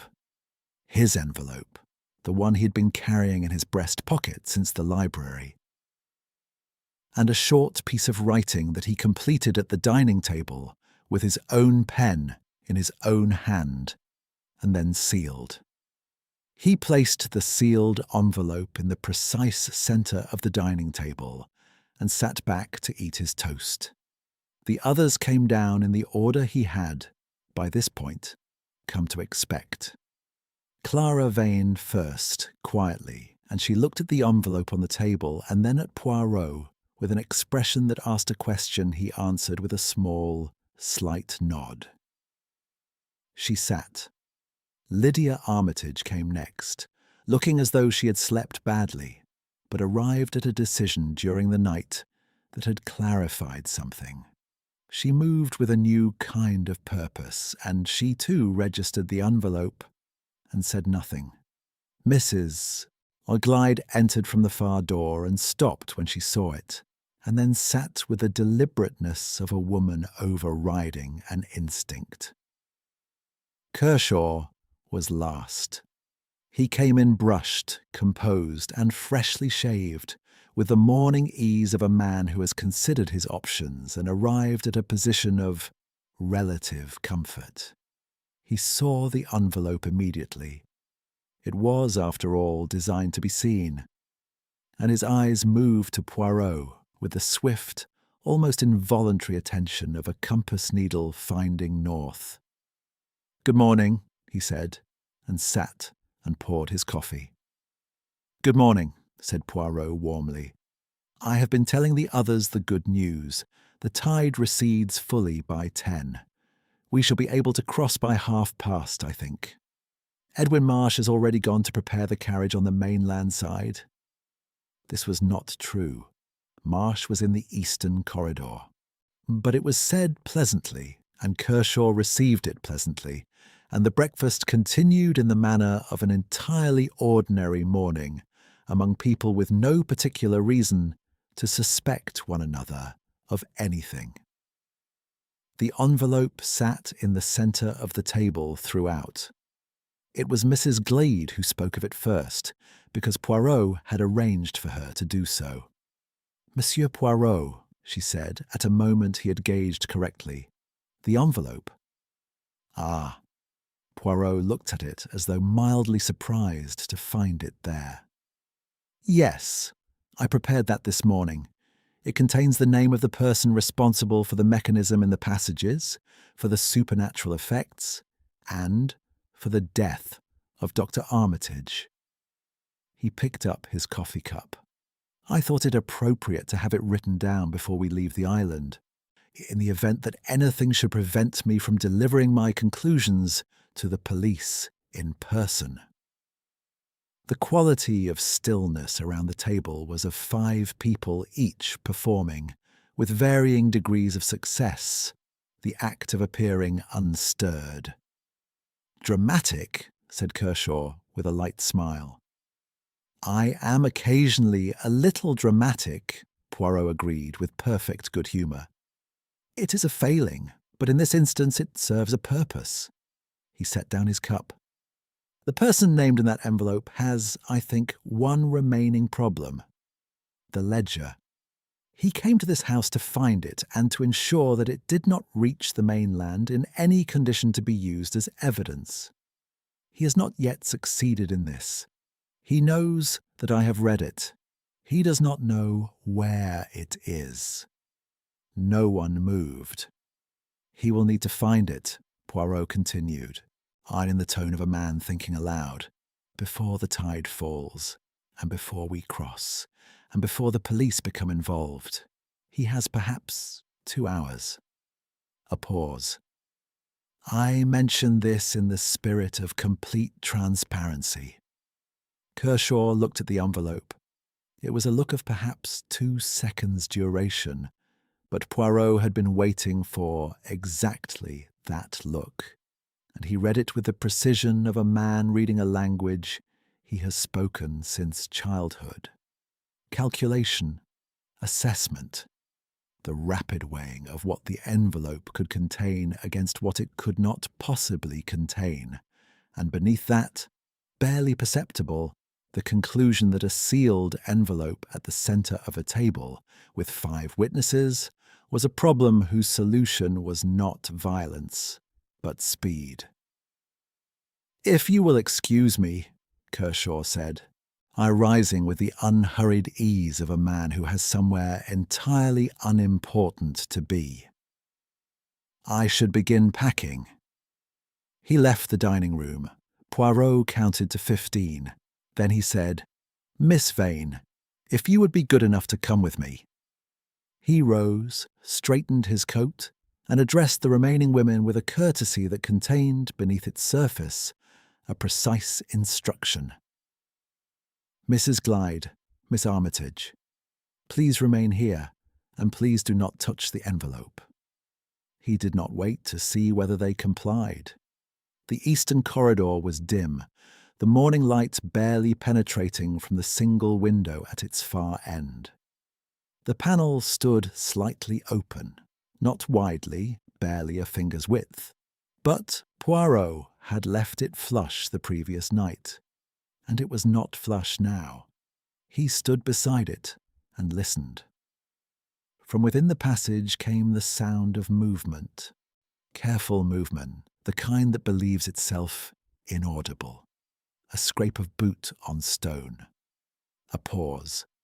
Another scrape, further along in the direction of the cellar branch. Poirot looked at Clara Vane, who stood behind him with her arms at her sides and the focused stillness of a woman who has waited 200 years for this moment in the most literal sense available to her. He pressed the panel fully open. The passage gaped before them, cold and dark. At its far end, a lantern, Kershaw's taken from the hall, cast a moving yellow disk of light that illuminated, briefly and completely, a man on his knees beside the cellar branch entrance, his hands working at a loose stone in the floor, his elegant composure entirely abandoned in the attitude of urgent, graceless necessity. Poirot stepped into the passage. "Mr. Kershaw," he said. The lantern swung. Kershaw turned. In the yellow light, his face underwent a rapid series of adjustments. Surprise, calculation, and then, beneath both, something that was not quite fear, but was its neighbour. He rose slowly, one hand still resting on the displaced stone, and looked at Poirot with the expression of a man performing a final audit. "The ledger is not there," Poirot said. "It has not been there since yesterday afternoon." Behind him in the passage entrance, Clara Vane stood in the light from the corridor, and Kershaw saw her and was still. Poirot had timed the next part carefully.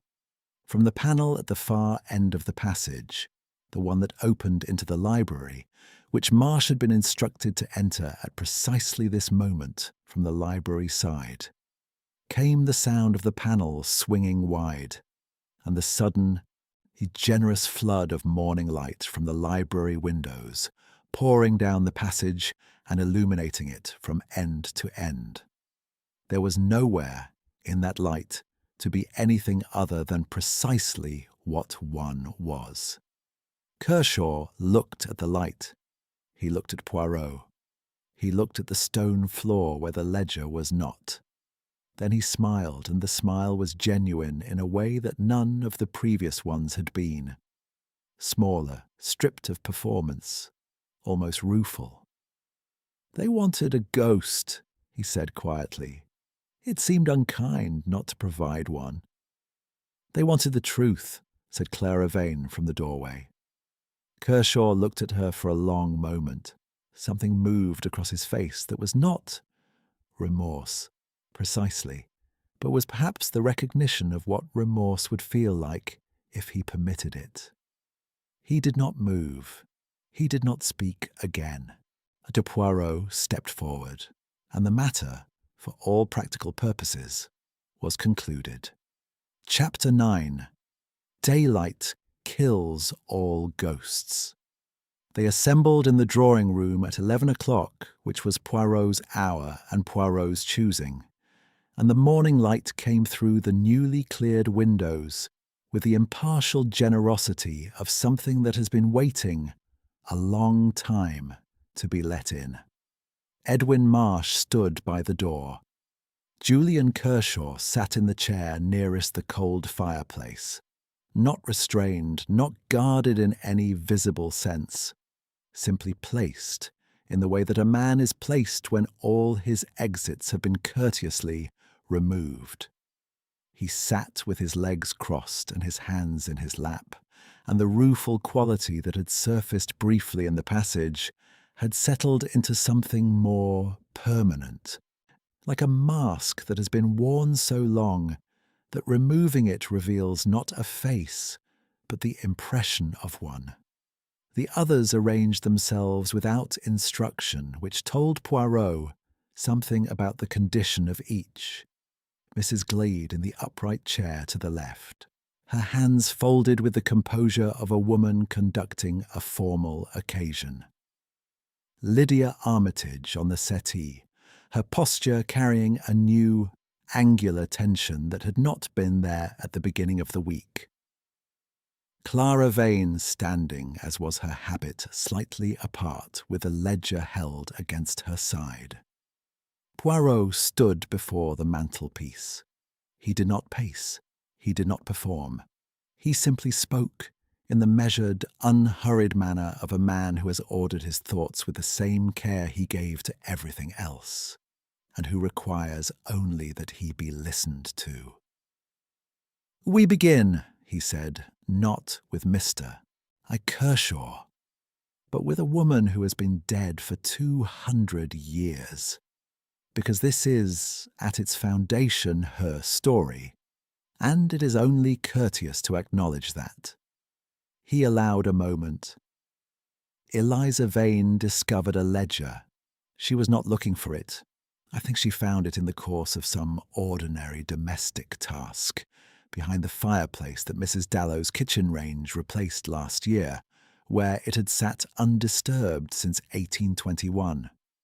She read it with sufficient understanding to know what it meant, and to know that the men whose names it contained would not permit that knowledge to circulate. She wrote to someone on the mainland. The letter was intercepted, and Eliza died that night in this house with a blank envelope before her on the table. Blank because its contents had been removed, its information destroyed, its evidence buried. He paused again, not for effect, but to allow the sequence to settle into its proper shape in the minds of his listeners. The legend that grew around her death was not accidental. Legends of that kind never are. Someone ensured that the story of Eliza Vane became a story about envelopes and tides and the supernatural, because a ghost cannot be cross-examined and a superstition cannot be produced in court. The Reach family, whose name appears in that ledger with more frequency and greater prominence than any other, had both the means and the urgent necessity to construct that alternative narrative. And they maintained it across generations with the particular tenacity of people who understand that the truth does not expire. From his chair, Kershaw made no sound. His expression had settled into something that Poirot classified, without malice, as intelligent resignation.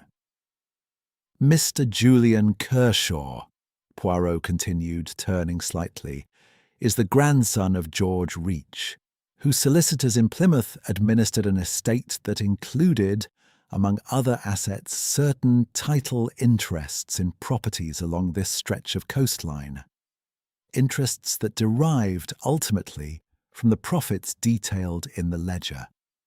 He has known of the ledger's existence since his grandfather's papers came to him. He has been searching for it with varying degrees of directness for at least 4 years. He came to this house under an assumed name in that earlier visit. He returned this week under his own name, having established through Mrs. Glyde's invitation a cover that gave him both access and innocence."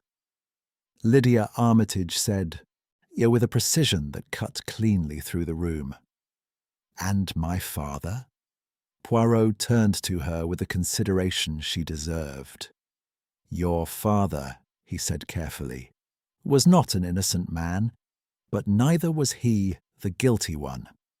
He knew from the circumstances of your late mother's death, for it was she, not your grandfather Gerald, whose end he had certified, that a pharmacological compound existed whose properties had been used once before in this vicinity, quietly and without detection. He came here to find the ledger because he believed it would confirm the compound's origin. He was, in short, attempting to build a case. He had not told you this because he was not yet certain, and because he was, whatever his faults, a man who did not burden others with uncertainties." Lydia was very still for a moment, and then she looked at her hands and away again, and said nothing, and Poirot permitted that silence its full measure before continuing. Kershaw knew that Armitage had been making inquiries. He had Mrs. Glyde's confidence, and through her, inadvertently, he had Armitage's itinerary. He arrived here prepared. The passage system, which he had mapped on his earlier visit, had been modified over the intervening years. The copper tube installed, the tower mechanism fitted, the phosphorescent compound applied to the walls in the passages. All of this required preliminary work, which means he visited again between his first trip and this one. Edwin Marsh, I think, can confirm a visit some 18 months ago by a man of Kershaw's description who claimed to be conducting a survey. Marsh, from his position by the door, said, "Aye," with the brevity of a man who has been waiting several days to say it. "The envelopes," Poirot said, "were theatre. They served two purposes: to establish the supernatural atmosphere that would cloud any subsequent investigation, and to isolate specific individuals by amplifying their fear. The compound delivered through the library tube required only that Armitage remain in a sealed room for a sufficient time, which his habits of sitting alone with his whiskey after dinner reliably provided. The bell in the tower was a diversion timed for the following evening, when, I suspect, Kershaw had intended to make his final search of the cellar passage. My presence complicated that timetable considerably. "I imagine it did," said Kershaw, in a tone that was almost conversational. Poirot looked at him for a moment without particular feeling. "You are an intelligent man," he said. "You constructed this carefully. You understood that the legend was a machine, that fear, properly maintained, prevents observation. You gave people what they expected to see, and in doing so, you very nearly prevented them from seeing what was actually there." He paused. "Very nearly." Kershaw inclined his head with the slight, precise movement of a man acknowledging a point in a debate. "The question of motive," Poirot continued, turning back to the room, "is perhaps the most human part of this. Kershaw did not stand to profit from the ledger's suppression in any direct financial sense. The commercial interests it documented have long since been dissolved. What he stood to lose was the family name. The Reach inheritance, such as it was, carried with it a respectability carefully constructed over 2 generations. He was educated, admired, successful in his field. The ledger in the hands of Miss Vane or the police would have reduced all of that to its actual foundation. He glanced at Clara. He killed to protect a story, which is, in essence, what the first of his ancestors also did. Clara Vane set the ledger on the table beside her. She did not look at Kershaw. "Eliza Vane," she said quietly, to no one in particular, "deserves better than to be the footnote." "She shall not be," Poirot said. "The ledger will go to the authorities. It will be documented. Her name will be attached to what she actually was. A woman of intelligence and courage who told the truth at the cost of her life. The legend will not survive the facts, and this is entirely correct. Legends exist to replace facts. When the facts are restored, the legend has no further purpose." He reached into his breast pocket and produced the sealed envelope. He set it beside the ledger on the table. "This," he said, "contains nothing dramatic. Only the summary I have just delivered, written last night for the purposes of the police. Mr. Kershaw will accompany Edwin Marsh across the causeway when the tide permits, and he will not be unaccompanied at any point between now and his arrival at the constabulary in the village." He looked at Kershaw. "I think you will not give Marsh any difficulty. You are not, at your core, a violent man. You are a man who preferred machinery to confrontation, which is in its way a more sophisticated failing. Kershaw considered this. "Kinder than I expected," he said. "I am not being kind," said Poirot simply. "I am being accurate." There was nothing more to say, and so he said nothing more. The light continued through the windows, even and unhurried, and the sound of the sea came through the old walls in its customary fashion, neither threatening nor welcoming, simply present as it had always been. The ghost of Eliza Vane, Poirot thought, if she had ever been present in this house, could now reasonably depart. He straightened the small ornament on the mantelpiece, a different one from the shepherd of the first evening but crooked by the same margin, and moved towards the door. Chapter 10. Morning. The tide was fully out by 10:30, and the causeway lay exposed in the clear autumn light with the patient, indifferent availability of something that has simply been waiting for the water to stop pretending otherwise. Edwin Marsh crossed first with Kershaw, as arranged. There was no drama in it. Kershaw walked beside Marsh with his coat buttoned and his hands in his pockets, and he did not look back at the house, which Poirot noted from the upstairs window with the mild interest of a man confirming a hypothesis about character. A man who looks back is still negotiating with a place. Kershaw had concluded his negotiation. Whatever he felt about Eidolon House, he had decided to feel it elsewhere. The police constable from the village arrived on the mainland side within the hour. I followed shortly by a second man in plain clothes whom Poirot recognized with the particular relief one feels on encountering institutional competence after several days of operating entirely without it. The matter of Kershaw's formal detention, the securing of the ledger as evidence, and the communication of the essential facts to the relevant authorities occupied the remainder of the morning with the welcome procedural orderliness of things being properly handled by people whose professional responsibility it was to handle them. Poirot answered questions for 40 minutes in the constable's presence with the practiced economy of a man who has done this many times and understands that the police require facts in a particular sequence and are not improved by embellishment. He provided the sequence. He omitted the embellishment.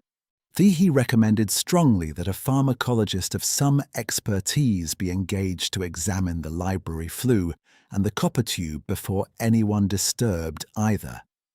And the plainclothes man wrote this down with an attentiveness that Poirot found mildly gratifying. By early afternoon, the island had a different quality. Not lighter exactly. The sky had returned to its habitual grey and the sea to its habitual business, but emptier in a way that was not unpleasant. The presence that had sat among them since the first evening, the guest that was not a person but a condition, seemed to have taken its leave with Kershaw, as though it had been his all along and had only been borrowing the house. Poirot found Mrs. Glyde in the garden, if the rough patch of coastal grass and wind-bent shrubs behind the house could fairly be called a garden. Well, she was standing with her back to him, looking out across the water toward the mainland, and she did not turn when he approached, though she was clearly aware of him. "I should have told you everything from the beginning," she said. "Yes," said Poirot. He did not add anything to this because nothing useful could be added to it. She was quiet for a moment. The wind came off the water with the mild, persistent insistence of the Cornish coast, pressing at their coats, not hostile but not welcoming. "Gerald's mother," she said. "That is who Felix believed was poisoned. My mother-in-law, Eleanor. I'd suspected it myself for years, without the pharmacological knowledge to do anything with the suspicion. She paused. She knew about the ledger, not its location, but its existence. Gerald had told her something of the family's history, before he himself died. I think Eleanor asked too many questions of the wrong people. She turned at last, and her face had the particular quality of a woman who has carried something heavy for a long time, and has now set it down, and is not yet certain how to stand without it. Kershaw's grandfather and Gerald's grandfather were associated. The compound was a family resource, one might say. Used twice, Poirot said. At least twice, she said, which was precise and probably correct. He left her there, looking at the water, and went back inside to find Lydia Armitage. She was in the library. He had half expected this, and half not, and the fact that she had chosen the room said something about her that he found he respected. She was not at the writing desk. She had taken one of the armchairs by the cold fireplace, and she was reading, or performing the activity of reading, with sufficient conviction that only someone looking carefully would have noticed that the page had not turned. "Miss Armitage," he said. She looked up. The brightness that had been in her eyes since her father's death had not gone, but it had changed in quality. Less febrile, more settled, like a flame that has found its proper size. "He was not a good man," she said. "I want to say that plainly, because I think you are probably expecting me to defend him, and I find I don't wish to. He was not good. He was clever and loud and sometimes kind in the way that difficult people are sometimes kind, unexpectedly and without system." She closed the book. But he did not deserve to die in a chair in a sealed room, breathing something put there by a man who smiled at him over dinner.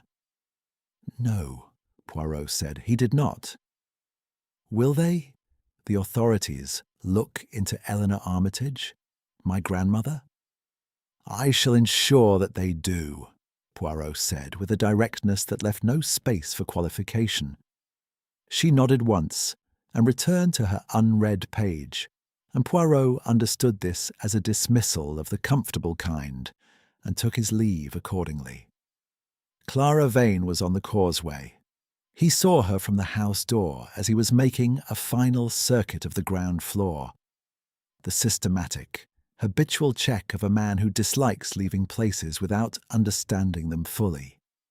She stood at the island end of the causeway with the ledger under her arm, looking towards the mainland, and her posture was not the watching stillness he had observed on the first evening, but something different, more directed, the posture of a woman who knows where she is going. He did not call out to her. He watched for a moment and then went back inside. In the library, he examined the writing desk one final time. The drawers had been emptied by the police, their contents bagged and labelled with the flat efficiency of official procedure. The desk itself was old, the leather surface worn smooth by a century of correspondence.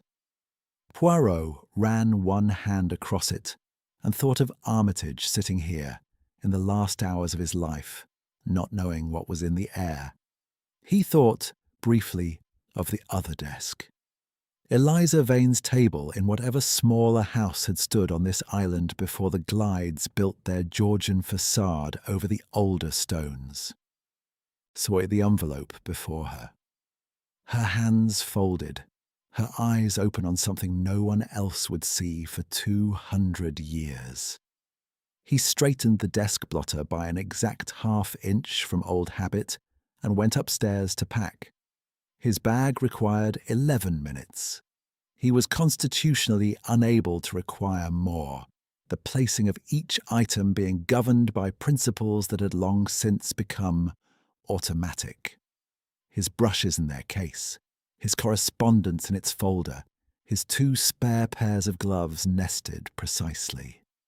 He sat on the edge of the bed for a moment before closing the bag, which was not his custom, and looked at the room. The warped mirror above the dresser.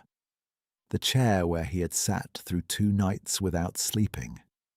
The door which was closed and perfectly, unambiguously closed, and had been so all week and had never been otherwise.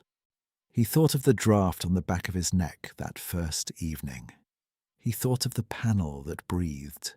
He thought of Eliza Vane, who had been dead for 200 years, and had nonetheless managed, through the medium of 4 words written in rust-coloured ink on the last page of an oilskin ledger, to tell him precisely what he needed to know. He closed his bag. The crossing took 4 minutes, the tide cooperative, and the air still. Mrs. Glyde crossed last, which Poirot thought was correct. The house behind them, as they reached the mainland quayside and turned by instinct to look back, sat on its rocky eminence with its windows lit by the pale afternoon light, and its chimneys leaning in their habitual, resigned fashion. A door was visible, just open, on the ground floor. The wind, probably. Poirot turned and walked to the waiting carriage, and did not look back again because there was nothing behind him that required his further attention, and a great deal ahead of him that did. London. Warmth. The flat in Whitehaven Mansions with its right angles, and its reliable central heating, and its view of the street below where nothing breathed unexpectedly, and the mirrors showed only what was actually there. He would ask George to prepare a tisane upon his arrival, a proper one, hot and correctly steeped, in a cup that was neither damp nor faintly metallic. He settled into the carriage. He adjusted his moustache. He was, once again, entirely himself. The carriage moved and Blackwater Reach receded, and the sea went on doing what the sea has always done. Neither remembering nor forgetting, simply continuing, although with the immense and absolute patience of something that has no need to hurry, because it knows with a certainty that no human arrangement has ever successfully disputed, that it will outlast everything.